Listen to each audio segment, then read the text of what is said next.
Grabe ho itong si Senator Ping Lacson at agad na sumakay, umepal dito ho sa issue ho ng pagbaliktad o yung recantation ng dating testigo na si Sergeant Orly Gutesa. At ngayon ay agad na nagsasabi kasi nung mga mga nakaraang araw ay binanggit niya na hindi na raw po siya nasupresa. At ngayon ay may binabanggit din ho ito na dapat daw po ay magkaroon ng mas mabigat na parusa para po sa mga taong nagmamanipula sa mga testigo para magsinungaling.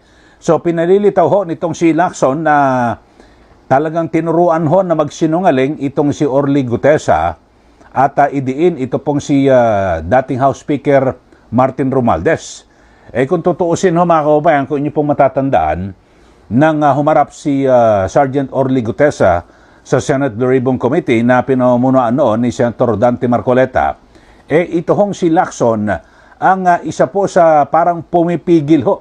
At di ba, yung bumablangka at kanyang binutasan po ho Di ba yung affidavit, yung nagnotaryo sa affidavit ni Gutesa.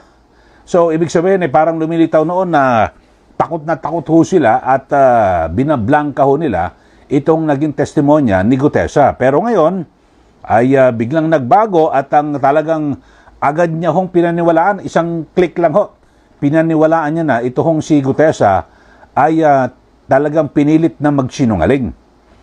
Bilang isang pulis at naging investigador, alam naman natin sa mga ganyang kaso, hindi man lahat, pero marami po sa mga kaso na may mga testigo laban po sa mga ma-impluwensyan tao na kapag biglang bumaliktad, kadalasan talagang yan po ay bunga ng pressure at mga posibilidad ng pananakot. Pero dito mga kababayan, agad na umepal.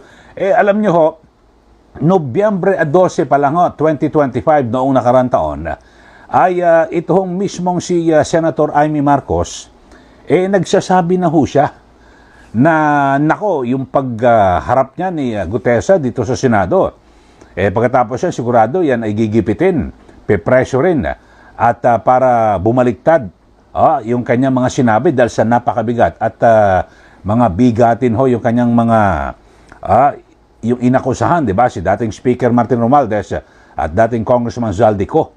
At ang sinasabi, di ba, nag-deliver siya ng mali-malitang pera. Yun ho, pero itong si Senator Lacson, talagang alam nyo na ho, no, na parang agad niyang gusto niyong idiin agad Ito pong si Senator Dante Marcoleta. Di po ba? Ito, balikan lang ho natin mga kababayan, ito hong naging pahayag ni Senator Amy Marcos. Importante ho ito Kasi birin mo, sinabi niya noong pa,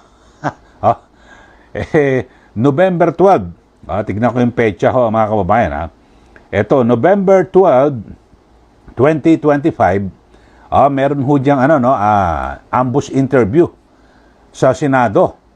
At nakusan ay ito may interview at yung GMA si Nimpa Rabilo ng DCWB, siya po nakakuha ng video at may mga iba pa, marami ho, mga taga-media ho ron, mga Senate reporters ang nagsabi na nako, magre-recant yung mga testigo.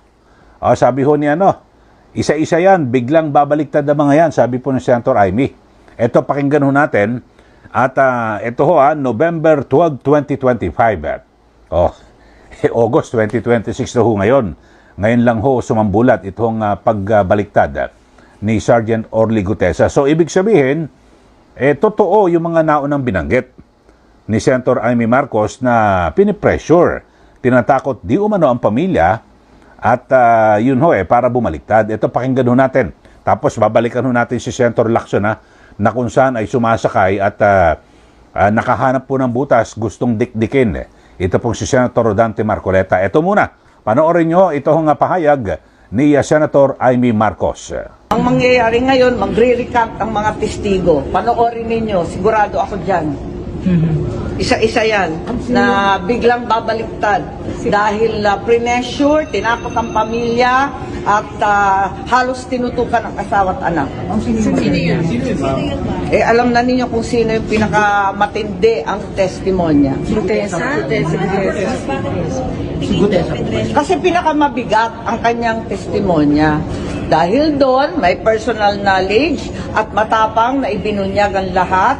Talaga naman, tinakot ng todo-todo ang mga pobreng testigo. Hindi tama itong gawain nila. O yan po, maliwanag po. May pecha pa ho, November 12, 2025, ngayon August 2026 na ho. Ang sabi ho ni Senator Amy Marcos doon, nako, isa-isa yan na biglang babaligtad. Dahil pinipressure, tinatakot ang pamilya at halos tinututukan ng asawa at anak. Kasi pinakamabigat, yung kanyang testimonya, itong tinutukoy niya, itong si Sergeant Orly Gutesa. Di po ba?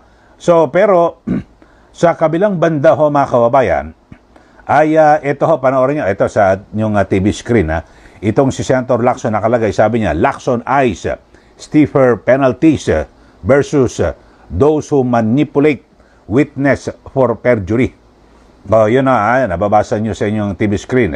Ibig sabihin po nito, mga kababayan, dapat daw ho na mabigyan ho ng mas mabigat na parusa yung mga tao na kung saan ay minanipula. Kumbaga sa ay tinuruan ang isang testigo na magsinungaling. Dito ho, sinasakyan niya ho itong issue kay Orly Gutesa, mga kababayan. Samantalang ang dami ho ng mga nangyayari kahit dyan ho sa Senado, di ba? Yung kalamawanay ng mga nakaraan, di ba? Ador Mawanay. Ang dami-dami ho ng mga testigo na biglang nagbabago ho, di ba? Kasi meron naman ho talaga na talagang sa umpisa pa lang sinungaling na, di ba? Nagsinungaling na. Pero dito ho kay Orly Gutesa, hindi lang ho siya. Siguro, pwede ho nating sabihin na pinilit ho siya na magsinungaling. Halimbawa, sinusian ho siya na magsinungaling. Kung totoo ho ito, Pero may nag-corroborate, meron hong mga nagpatotoo. Kaya nga, ito ho, yung tinatawag na 18 ex-marines, di ba? 18 ho sila lumabas at pinatotohanan nila ho yan. Tapos ngayon, may bumaliktad din na 4. Pero nauna ho dyan ay kinumpirma rin ho yan. Mismo ni dating Congressman Zaldico. Oo, mga tao ko yan. At totoo yung kanilang mga sinasabi.